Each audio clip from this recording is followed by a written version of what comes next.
आज जो हमने चैप्टर पढ़ा है वो सोमवार को सब याद करके आएंगे। मैं आप सबसे क्वेश्चन आंसर पूछूंगी, ठीक है? Yes, ma'am. कल 3 जुलाई संत थॉमस पर्व के उपलक्ष्य में कल स्कूल की एक दिन की छुट्टी रहेगी, तो आप सबको पर्व की हार्दिक शुभकामनाएं। Same to you, ma'am.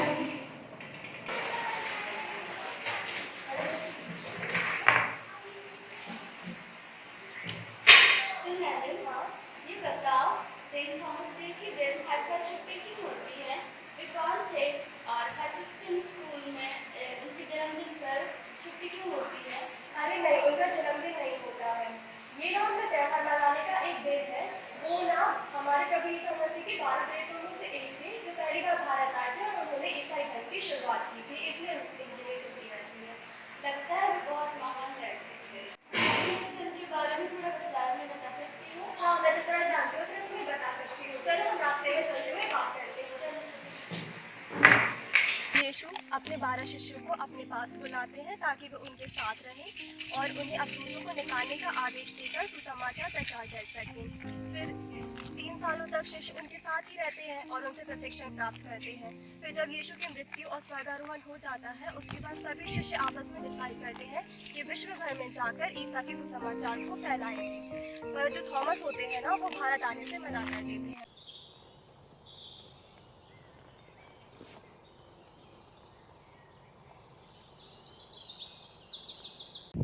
नहीं नहीं, मैं नहीं जाना चाहता हूँ। क्यों थॉमस, तुम क्यों नहीं जाना चाहते? नहीं, मैं सुसमाचार प्रचार के लिए भारत नहीं जाना चाहता हूँ। अरे तुम क्यों नहीं जाना चाहते? तुम इतनी सारी जगह तो गए हो, फिर तुम्हें भारत जाने में क्या परेशानी है? नहीं, मैं नहीं जाना चाहता।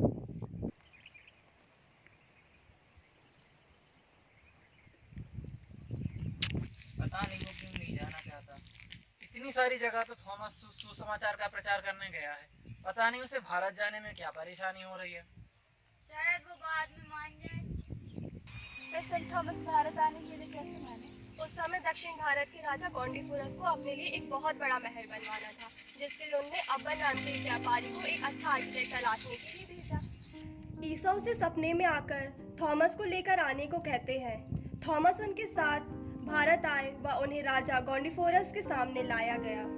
महाराज की जय हो। मैं आपकी आज्ञा के अनुसार आपका महल बनाने के लिए इसे ले आया हूँ।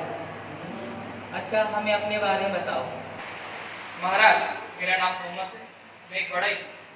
मैं महल और सब चीज़ें बनाने में सक्षम हूँ।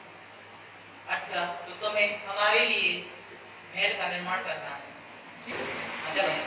जी महाराज, लेकिन हम महल निर्माण के लिए सर्दी की प्रतीक्षा करेंगे महाराज। क्यों? हमारे सभी कार्य गर्मियों में हुए हैं। जी महाराज, आपका कहना उचित है, लेकिन मेरा अनुरोध है कि हम ग्रीष्म ऋतु के बदले सर्दी मौसम का इंतजार करें महाराज। ठीक है, तुम महल का कार्य अपने इच्छानुसार कर सकते हो। इसके लिए तुम्हें कितना भी धन चाहिए, उसके लिए मैं तुम्हें दे दूंगा। महल निर्माण के लिए गॉन्डीफोरस ने बहुत सारा धन थॉमस को दे दिया और महीने बीतने के साथ साथ वे और भी धन थॉमस को देता रहा और थॉमस ने उनके द्वारा दिए गए धन को लेकर गरीबों में बांटना शुरू कर दिया। कुछ समय बाद राजा ने अपने एक दूत को थॉमस के पास भेजा। नमस्कार महोदय, महाराज ने मुझे आपके पास महल का निर्माण कार्य के लिए पूछताछ के लिए भेजा है। आप महाराज से कह दीजिए, छत को छोड़ बाकी सारा काम संपूर्ण हो चुका है। ये सुनकर राजा ने और अधिक धन, सोना और चांदी भेजा और थॉमस ने परमेश्वर का धन्यवाद करते हुए गरीबों को सब कुछ दे दिया। कुछ समय बाद राजा शहर आया और महल के बारे में अपने सहयोगियों से पूछताछ करने लगा। हमारे महल का निर्माण कार्य कैसा चल रहा है? महाराज, आपने अपने महल का निर्माण कार्य जिसे सौंपा था, उसने तो अभी तक निर्माण कार्य शुरू भी नहीं किया। वह तो गरीबों में धन बांट रहा है, बीमारों को चंगा कर रहा है और किसी नए परमेश्वर के प्रचार में लगा हुआ है। अच्छा, मेरे धन को वह इस तरह उड़ा रहा है, उसे तुरंत मेरे पास पेश किया जाए। जी महाराज, मैं उसे लेकर आता हूँ। महाराज की जय हो। क्या तुमने मेरे लिए मेरे महल का निर्माण कार्य पूरा किया है? जी महाराज। ठीक है, तो मैं उसे देखना चाहता हूँ। महाराज, आप उसे अभी नहीं देख सकते। आप उसे तभी देख सकते हैं जब इस दुनिया से आप चले जाएंगे। ये सुन के राजा को बहुत गुस्सा आया और उन्हें थॉमस को जेल में डलवा दिया और वे उसे जान से मारने के बारे में सोचने लगे। हाँ, क्योंकि उन्होंने सारा धन गरीबों में बांट दिया। हाँ, और जब वे थॉमस को जान से मारने के बारे में सोच रहे थे, तभी अचानक से राजा के भाई गाद की बहुत तबीयत खराब हो गई और उनकी मृत्यु हो गई। और जब गाद को दफनाने के लिए ले जा रहे थे, तभी गाद अचानक से जी उठा।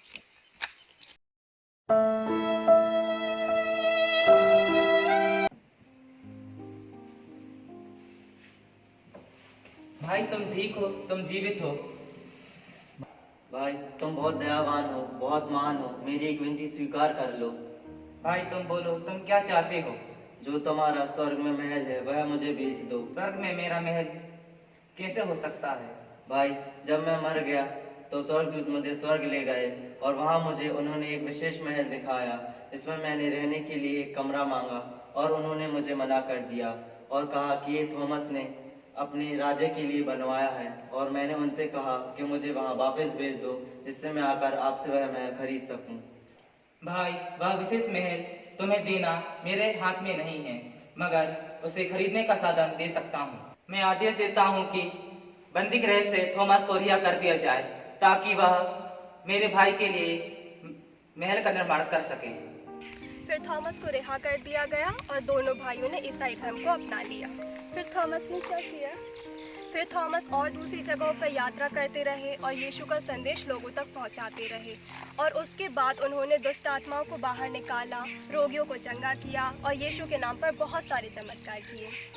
फिर अंत में उन्हें राजा मिसीरियस जेल में डलवा देते हैं, जब वो माइलापुर नामक शहर में प्रचार कर रहे थे। उस शहर के लोगों को ये अच्छा नहीं लग रहा था और वो लोग उन्हें दुश्मन समझने लगे थे, और इसलिए उन लोगों ने थॉमस को मरवा डाला। और उनके मरने के बाद उनकी हड्डियों को माइलापुर शहर के एक चर्च में रख दिया गया और तब वहाँ पर दफना दिया गया। और लोग आज भी वहाँ पर जाते हैं, उनसे प्रार्थना करते हैं और आशीष प्राप्त करते हैं। सच में संत थॉमस वाकई में एक महान व्यक्ति थे। मैं उनके बारे में और विस्तार पूर्वक जानने की कोशिश करूंगी। हाँ बिल्कुल, चलो अब हम घर चलते हैं। हमारे चर्च में कल सेंट थॉमस डे मना रहे हैं, तुम भी वहाँ पर आ सकते हो सकता है तुम्हें उनके बारे में और भी जानकारी मिले। हाँ हम जरूर आएंगे। चलो बाय बाय।